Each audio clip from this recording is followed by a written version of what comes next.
चुनाव में कोशिश किया। अब 2027 में राष्ट्रपति चुनाव आ रहा है। इस बार अपनी राजनीतिक पार्टी भी है।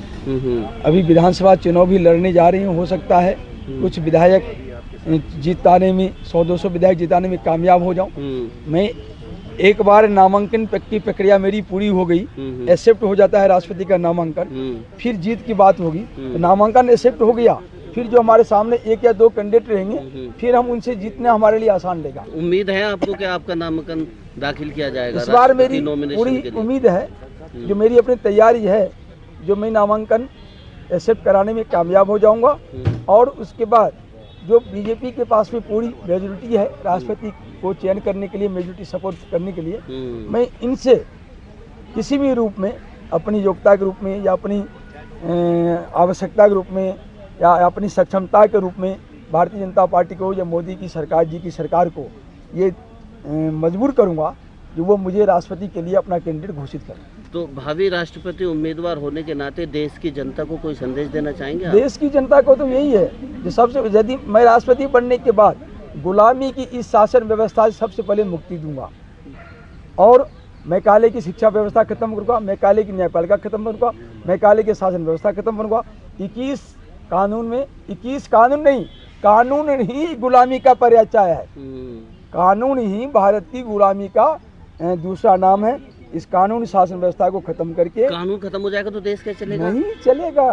कानून की जगह निर्देश होगा, एक उसका पैटर्न हम दूसरी तरह से करेंगे। अभी गुलामी की बात, जब एक बता दी, जब लोकतंत्र है, आप कहते हैं देश में लोकतंत्र है, लोकतंत्र का मतलब होता है जनता का शासन। तो जनता का शासन, जनता मालिक हुआ, तो जनता मालिक है और शासन करने वाले प्रधानमंत्री राष्ट्रपति कोई भी है, वो जनता के बनाए हुए प्रतिनिधि है। सुनिए, वो नौकर है, एक तरह से सेवक है। सेवक को मालिक के ऊपर टैक्स लगाने का कोई अधिकार नहीं है। ये 1 लाख टैक्स लगा रखे हैं, 1 लाख पाबंदी है, 1 लाख सिचुएशन लगा रखा है।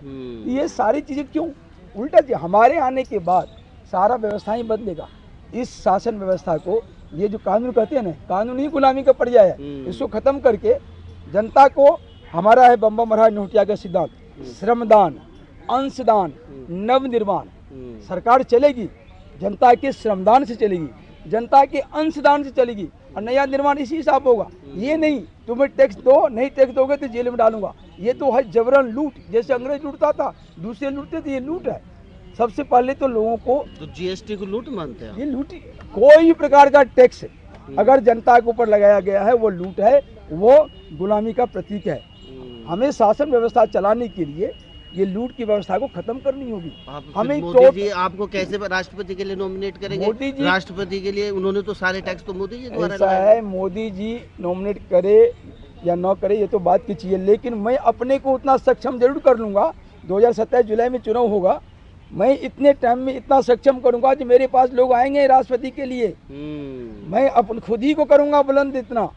मैं किसी के भरोसे नहीं हूँ। मैं यहाँ जंतर मंतर पर हूँ तो किसी के भरोसे नहीं हूँ, अपने बलबूते पर हूँ। एकला चलोगी राजनीति पर? अपने बलबूते, अपने खुद ही को इतना बुलंद करूंगा जो मुझे राष्ट्रपति 2027 बनने में दिक्कत नहीं होगी।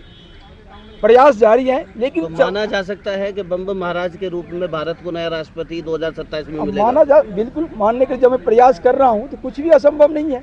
संसार में कुछ भी असंभव नहीं है। ठीक है। अगर लोग मेहनत करें, जब मैं असंभव चांद तक लोग पहुंच गया, कहाँ लोग पहुंच गया। आज यहाँ बैठे हैं, अमेरिका बात कर रहे हैं, आज यहाँ बैठे हैं, अमेरिका पैसा जा रहा है, अब यहाँ बैठे हैं, बिहार पैसा जा रहा है। तो कुछ भी असंभव नहीं है। लोग कहते हैं कि पितर पक्ष में पितरों को जल तर्पण करते हैं, दान करते हैं, तो वहाँ जाता नहीं। लेकिन मैं कहता हूँ, जब तुम्हारे पैसा यहाँ बैठे हुए अमेरिका जा सकता है, तो पितरों को यहाँ बैठे हुए सामान भी दान में जाता है। क्योंकि जो पैसा तुम यहाँ भेजे वो अमेरिका में निकल गया, वही पैसा, वही सामान जो दान हम यहाँ करते हैं वो पितरों को वहाँ निकल के जाता है। बहुत क्योंकि धन्यवाद। ये हमारी